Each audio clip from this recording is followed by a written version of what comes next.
وقل رب زدني علما. Assalamualaikum warahmatullahi wabarakatuh. Berjumpa lagi dengan An-Nawawi Learning Center pada pagi yang berbahagia ini. Kita membaca sebuah hadis daripada Rasulullah sallallahu alaihi wasallam. Cara kita membedakan antara sebuah kebaikan yang kita lakukan dan sebuah kemaksiatan yang kita lakukan di hadapan Allah Subhanahu wa taala. Terkadang di antara kita ragu-ragu, apakah yang dilakukannya tersebut sebuah ketaatan atau sebuah kemaksiatan? Bagaimana cara kita membedakannya? Maka ketahuilah, setiap sesuatu yang kita lakukan itu akan bernilai baik dan bernilai ketaatan kepada Allah ketika hati kita itu tenang ketika melakukan hal tersebut dan kita merasa bahagia ketika melakukan hal tersebut. Sesuatu yang dikatakan itu adalah maksiat dan kejahatan, hati kita tidak akan nyaman, hati kita ragu-ragu ketika kita ingin mengatakan hal tersebut dan melakukan hal tersebut. Contohnya orang yang berbohong. Ketika dia berbohong, maka kebohongan itu akan menjadi sebuah masalah baginya yang membuat hatinya tidak tenang.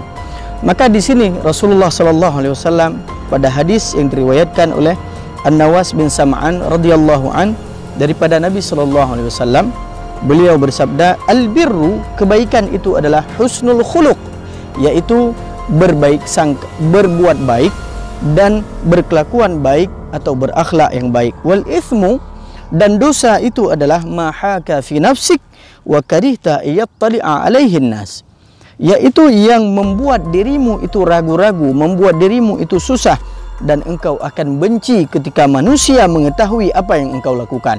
Maka di sini kita bisa membedakan. Kalau itu sebuah kebaikan, kita merasa bahagia. Kalau itu sebuah hal yang merupakan larangan daripada Allah, kemaksiatan, maka diri kita akan merasa susah dan kita akan merasa malu dan benci ketika diketahui oleh orang lain. Begitu juga dengan hadis daripada Wasibah bin Ma'bad radhiyallahu anhu, ketika dia datang kepada Rasulullah sallallahu alaihi wasallam, dia mengatakan, lalu Rasulullah mengatakan kepadanya, "Jita tas'alu 'anil birri?" Apakah engkau datang ke sini ingin menanyakan kepadaku tentang sebuah kebaikan? Beliau mengatakan, "Na'am." Faqala istafti qalbak. Maka Rasulullah mengatakan, tanyakan pada hatimu. Tanyakan pada hatimu, karena kebaikan itu adalah yang membuat hatimu menjadi tenang, hatimu menjadi nyaman.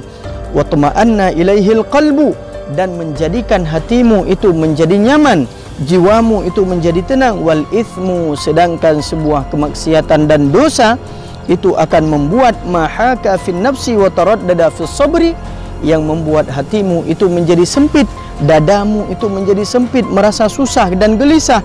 Wa in aftakan nas wa aftuk, dan apabila manusia menanyakan kepadamu tentang hal tersebut, maka apa yang aku sampaikan tadi, sampaikan kepada mereka.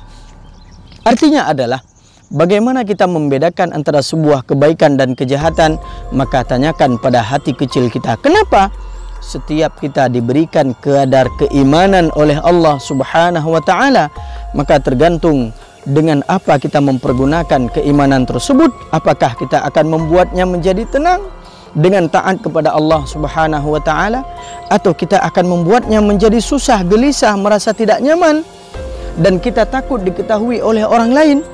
Maka itu adalah sebuah kemaksiatan yang kita lakukan kepada Allah Subhanahu wa taala ketika Anda tidak merasakan tenang setelah melakukan sesuatu. Maka hadirin yang dimuliakan oleh Allah, mari kita hidupkan hati kita kembali.